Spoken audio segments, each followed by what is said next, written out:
Thanks, everybody, for hanging out with us on Locked On Mavs, being part of the show, part of the Raccoon Squad, listening every day. Appreciate each and every one of you. All right, let's talk about Jason Kidd. We'll save the Sacramento Kings thing for later. I may do a bonus thing for it, so we'll save that for later. But let's do a thing on Jason Kidd right now, because very recently I was the person that said it's time for Jason Kidd to move on. His time is done, because it's just not getting done. Mavs have the same problems over and over and over again. And I still believe that to be true. But he said something with Chris Haynes this weekend on the Bleacher Report app where he went live. He was sitting there in his car at his son's baseball practice, which I appreciate. I think that was great. The connection was so bad that it was hard to watch. But he said one thing. Chris Haynes asked him about the Mavs losing 5 out of 6 games recently. He asked him about that stretch. And Jason Kidd, in a very Jason Kidd way, no one's dying. He said, "It's all right to struggle. It's all right to fail. That's when we become a team." And he went in on how the 5 out of 6 games, everyone wants you to win every game, but you got to go through these things, and you got to go through some of this failure. And so maybe rethink about all the things I've been frustrated about with Jason Kidd. Where it feels like he lets them lose these games. These questions where we go, "Hey man, why are you not doing something?" And he's I'm not playing. I'm watching, just like you guys. He says that. Or you say, "Hey, why didn't you call a timeout in this moment to try and maximize this game and try to win this game?" And he goes, "You gotta ask them. I'm just a coach." All these things we've been frustrated about Jason Kidd are all by design. He accepts failure and actually expects it at times, because he wants them to work through it, and he wants them to work through this failure. Now, when you get to a season like last year, that failure becomes missing the entire playoffs. And so when Tim Calishaw asked him, "When are you going to be concerned about missing the playoffs?" And he goes, "When we miss the playoffs." He's absolutely telling the truth there. I don't always tell you guys the truth. But he was. My question to you, Reggie, is what do you think about that strategy of kids saying this is when we become a team, is when we go through this failure, and accepting the failure and basically saying, I let this team fail sometimes because I think that helps them grow? I think it continues a long line of Jason Kidd not giving a damn about what none of us on the outside think. Which I've got to say, to be completely honest, it's got to be really freeing, because that's a good amount. I mean, I think managing expectations is a part of the job, personally. Yeah. However, if you just go ahead and acquit yourself of that, I understand where you're coming from, right? Because for him, the ultimate goal is trying to win a championship. And I think we all understood that is not a one-year deal. And if you are in that place, you're like, all right, what is the goal that I'm working towards, right? This is where we get into the cliche of marathon, not a sprint, right? If I don't beat you out of the blocks on a marathon, cool, right? That's fine. I know that where I'm ultimately trying to go is further down the road. And for there's a lot of reasons where that dude in particular would have that, right? If you look at the way that his career went and everything, right? Yeah. Even his coaching career to this point, right? You can make some level of tie-ins with those type of philosophies. So I can understand how you bring that to that place, and then you bring it all the way around with what feels like Zen master type philosophies, right? I could see how all of these things come together. And if you really take it to the wider idea of life, he's not wrong. The problem is this is a lot more result oriented, particularly on a timeline, and people don't really know. It comes back to one of my favorite phrases. Ain't nobody really trying to hear that. That's right. It's very true. And I'm not trying to hear that. And so when you get to a game where the Mavs have these 7 inexcusable losses this season that I've documented, that I've talked about, where basically it's the Pelicans game where Zion, Ingram, and CJ McCollum aren't playing, and the Mavs lose that game. It's the Cavs game where, Mobley and Mitchell and Garland aren't playing, and they lose that game.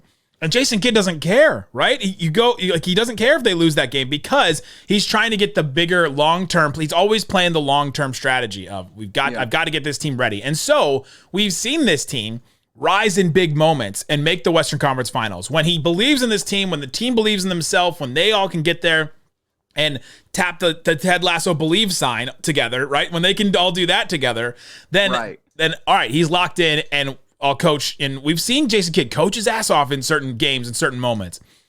But if it's all right, look around, and someone posted a photo of the Mavs ball from last year compared to this season and the difference between the teams, and you go, man, we were all up in arms about that team not making the playoffs. Look at the roster on that team. It's It's Davis Bertans. It's, it's Theo Pinson. It's Frank Ntilikina. Love Theo Pinson. Love my guy.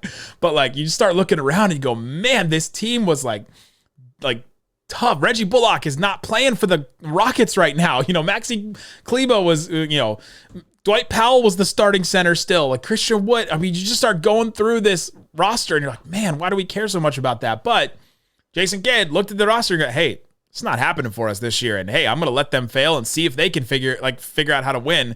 And I totally disagree with that whole, all right, I'm just going to let them lose games like this because you need every game. We're down to it right now. You can look at the standings, and we're doing standings watch every day where we go through and are like, all right, who won tonight? Who didn't win tonight? And now, coming down to the wire for the Mavericks to be in the play-in or not. This Mavericks team shouldn't be in the play-in, I don't think, if they had won some of those inexcusable loss games.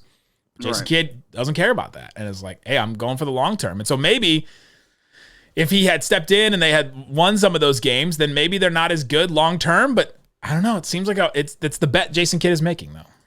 Right. And for me personally, and this is not how a lot of people feel, but it's the way that I've gone about doing analysis of things is if it's defensible, I'll rock with you on it. And I do think his perspective is defensible in some ways. But the problem is it requires you to believe that when the time comes for you to do the portions of this, because it's a little too absolute, right? It's a little too absolute of it's fine. I'll let them figure it out. But when the time comes for me to do my part, I'm 100% capable of turning that on and doing that. And that you're asking a lot for people to believe that without showing it on a consistent basis, that my portion of this, it's basically taking him entirely out of the evaluation process, right? I am above the evaluation. The evaluation is on these players. And I will do what needs to be done when the time comes. But no, I need to evaluate you at any given time as well, right? You also need to show that you are capable of doing your job all the way through this. At least I believe that, and I imagine a lot of us do. And so if you maybe it's just, and it does feel like, and I think we can acknowledge, he does have a level of job security that I think is different than anywhere else. And if you understand that to be the case, I don't understand why you wouldn't go to that place where you're like, I don't need to prove myself, and thus I will operate in a place where I don't need to prove myself. And that's the big difference. When you listening look at a coach on your favorite basketball team and go, you could be gone at any given moment if you don't serve my needs of winning basketball games and what our team needs. Jason Kidd looks at his job and goes, hey, listen, Dirk brought me in. Listen, Luka likes me. Listen, Kyrie likes me. And what could happen if I get removed and all of a sudden another coach has to come in and try and deal with Luka and Kyrie and the dynamic of both of them? They're doing great so far. He'll probably take credit for some of that at a certain point, but he's there with a level of job security. And so he's operating out of the job security. He's operating out of that. And I think that mentality shift of he's fine with failure and actually expects it, I think that has changed some of what I think about Jason Kidd, where I disagree with him doing that. But it makes some of those losses like, all right, he just let it happen.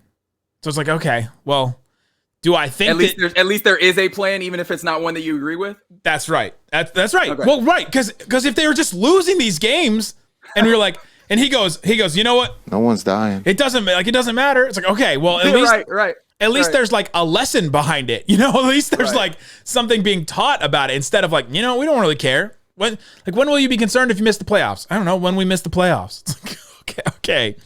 Sounds maybe like nonsense, but it's how Jason Kidd has operated, I think. It helped me understand him a little bit better. Do I still think the Mavericks would benefit from a different coach? Yes, probably, because they wouldn't lose these inexcusable games all the time, right? It would be different. But hey, we'll see with Jason Kidd this season. This playoff run and the end of the season is a really big, all right, you made the Western Conference Finals the first year, completely missed the postseason the second year, and now let's see what they do. This is like a split the difference season for sure for Jason Kidd. And you know what's great about all of this? This is the best part about sports, is that if it does work out in the end and they win a championship, we're doing Phil Jackson Zen Master. We're doing it.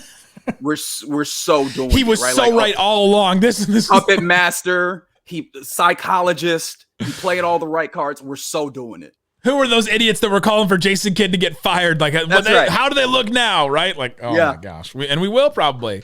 So there you go.